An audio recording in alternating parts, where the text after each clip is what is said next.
ಸನ್ಮಾನ್ಯ ಮುಖ್ಯಮಂತ್ರಿಗಳು, ಉಪಮುಖ್ಯಮಂತ್ರಿಗಳು ಕೃಷ್ಣಾ ಕಣಿವೆ ಎಲ್ಲ ಶಾಸಕರನ್ನು, ಸಚಿವರನ್ನು ಕರೆದು ಒಂದು ಸಭೆಯನ್ನು ಮಾಡಿದರು.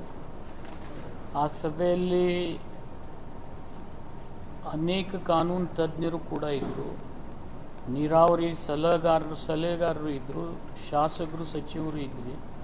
ಆ ಸಂದರ್ಭದಲ್ಲಿ ಒಂದು ವಿಷಯ ಪ್ರಸ್ತಾಪ ಆಯಿತು. ಏನಪ್ಪ ಅಂದರೆ,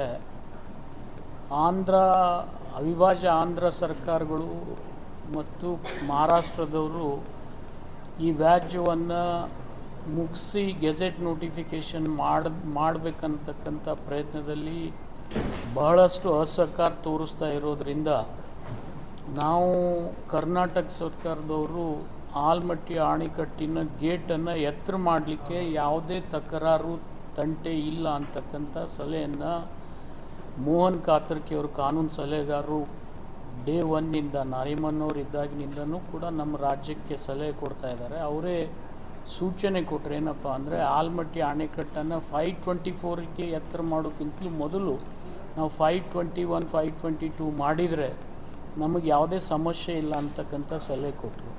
ಆ ಸಲಹೆದ ಹಿನ್ನೆಲೆಯಲ್ಲಿ ನಾವೆಲ್ಲ ರಾಜ್ಯದ ಶಾಸಕರು, ಸಚಿವರು ಮಾನ್ಯ ಮುಖ್ಯಮಂತ್ರಿಗಳಲ್ಲಿ ಮತ್ತು ಉಪಮುಖ್ಯಮಂತ್ರಿಗಳಲ್ಲಿ ವಿನಂತಿ ಮಾಡ್ಕೊಳ್ಳೋದಿಷ್ಟೇ, ನೀವು ಏಕಕಾಲಕ್ಕೆ 524 ಮಾಡದೇ ಇದ್ದರೂ ಕೂಡ ನಮಗೆ ಅಟ್ಲೀಸ್ಟ್ ಬಿಜಾಪುರ ಮತ್ತು ಬಾಗಲಕೋಟೆ ಜಿಲ್ಲೆಗೆ ನೀರು ಬೇಕಾದರೆ ನಮಗೇನು 80 TMC ಸಿಗಬೇಕಾಗಿತ್ತು ಸ್ಟೇಜ್ 3ನಲ್ಲಿ, ಅದನ್ನು ನೀವು ಕೊಡಿಸ್ಲಿಕ್ಕೆ ತಡ ಮಾಡೋಕ್ಕಿಂತಲೂ ಪೂರ್ವದಲ್ಲಿನೇ 1 ಮೀಟರ್ ಹೈಟನ್ನು ಎತ್ತರ ಮಾಡಿದರೆ ಅಟ್ಲೀಸ್ಟ್ ನಮಗೆ 25ರಿಂದ 30 TMC ನೀರು ಸಿಗ್ತದೆ.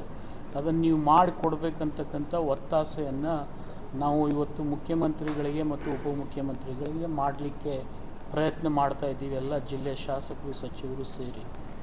ಆ ಹಿನ್ನೆಲೆಯಲ್ಲಿ ನಾನು ಕೂಡ ವೈಯಕ್ತಿಕವಾಗಿ ಮಾನ್ಯ ಮುಖ್ಯಮಂತ್ರಿಗಳಲ್ಲಿ, ಉಪಮುಖ್ಯಮಂತ್ರಿಗಳಲ್ಲಿ ವಿನಂತಿ ಮಾಡೋದಿಷ್ಟೇ, ನಾಳೆ ಉಪಮುಖ್ಯಮಂತ್ರಿಗಳು ಕೋಲಾರಕ್ಕೆ ಬರ್ತಕ್ಕಂಥ ಹಿನ್ನೆಲೆಯಲ್ಲಿ ಇಡೀ ಜಿಲ್ಲೆಯ ಎಲ್ಲ ರೈತರು,